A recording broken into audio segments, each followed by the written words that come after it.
Patreon और अन्य माध्यमों से नेशनल दस्तक का सहयोग करने वाले सभी दर्शकों का बहुत बहुत शुक्रिया। आपके सहयोग से ही बहुजन मीडिया को नई ऊंचाई मिल रही है और मनोबल और अधिक बढ़ रहा है। आशा है आगे भी आप हमें ऐसे ही सपोर्ट करते रहेंगे। धन्यवाद। देश में संकट के बीच सरकार की तरफ से एक ऐसा बयान आया है जिससे लोगों को हैरानी हो सकती है। दरअसल बढ़ते कोरोना के मामले के बीच स्वास्थ्य मंत्रालय की तरफ से कहा गया है कि हमें कोरोना वायरस के साथ जीना होगा। आपको बता दें कि देश भर में कोरोना के आंकड़े करीब 60,000 तक पहुंच चुके हैं। महाराष्ट्र, गुजरात, दिल्ली राज्यों में कोरोना के सर्वाधिक मामले देखे गए हैं। जिस तरह से आंकड़े बढ़ रहे हैं उससे यह कहना मुश्किल है कि यह कब तक खत्म होगा। करीब एक सप्ताह से रोजाना औसतन 2000 के ऊपर नए कोरोना के केसेस आ रहे हैं। खास खबर में छपी खबर के अनुसार केंद्र स्वास्थ्य मंत्रालय ने कहा कि हमें वायरस के साथ जीना होगा और यह कठिन लड़ाई है। हमें सभी के सहयोग की आवश्यकता है। स्वास्थ्य मंत्रालय के संयुक्त सचिव लव अग्रवाल ने मीडिया से बातचीत के दौरान बताया कि हमें इन सामाजिक दूरी नियमों को लागू करने के लिए कुछ व्यवहार परिवर्तन लाने की आवश्यकता है।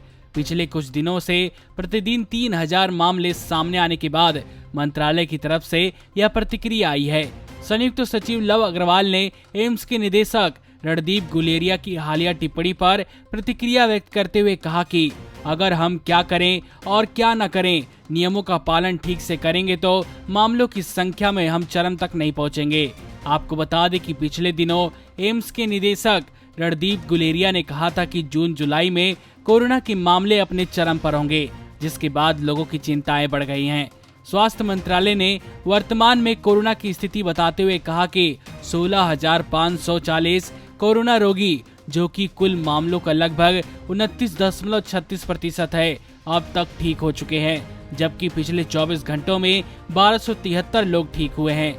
देश में कुल कोरोना के मामले करीब 60,000 हैं, जिसमें करीब 40,000 सक्रिय मामले हैं। मंत्रालय ने कहा 216 जिलों में किसी भी पॉजिटिव मामले का पता नहीं चला है। 42 जिलों में पिछले 28 दिनों से कोई नया मामला सामने नहीं आया है, जबकि 29 जिलों में पिछले 21 दिनों में कोई भी मामला सामने नहीं आया है। कुल सक्रिय मामलों में से 3.2% मरीज ऑक्सीजन सपोर्ट पर हैं, 4.2% आईसीयू में और 1.1% मरीज वेंटिलेटर सपोर्ट पर हैं। देश में कोरोना को लेकर लोगों के बीच डर फैला हुआ है। वहीं दूसरी ओर सरकार की तरफ से कोरोना वायरस के साथ जीने की बात करना लोगों में मायूसी फैला सकता है। नमस्कार।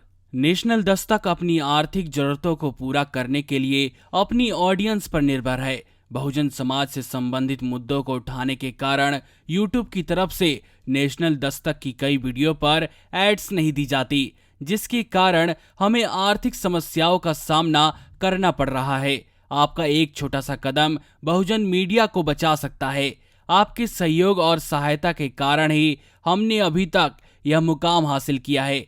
नेशनल दस्तक को आप पैट्रियन के जरिए सपोर्ट कर सकते हैं। इसके साथ ही आप अन्य माध्यमों जैसे यूपीआई, गूगल पे, डेबिट कार्ड, वॉलेट, फोन पे आदि से भी हमारी मदद कर सकते हैं, जिसका लिंक वीडियो के नीचे डिस्क्रिप्शन में डाल दिया गया है। पैट्रियन पर आप हमें प्रतिमाह $2 यानी 140 रुपए प्रतिमाह से हमारे साथ जुड़ सकते हैं। दूसरे माध्यमों में राशि की कोई सीमा नहीं है। आपके सहयोग से ही बहुजन मीडिया को एक नई दिशा मिली है और इसे अभी एक नए मुकाम तक लेकर जाना बाकी है, जो आपके साथ के बिना संभव नहीं है। आपसे डायरेक्ट फंडिंग से हम आपके अधीन हो जाएंगे और एक स्वतंत्र मीडिया के तौर पर समाज की आवाज को बुलंद कर पाएंगे। धन्यवाद।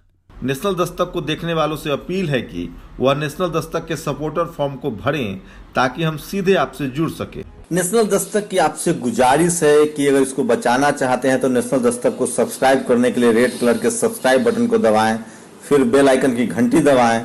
नेशनल दस्तक को बचाने के लिए बहुत जरूरी है कि हर खबर को शेयर करें, लाइक करें, कमेंट जरूर करें।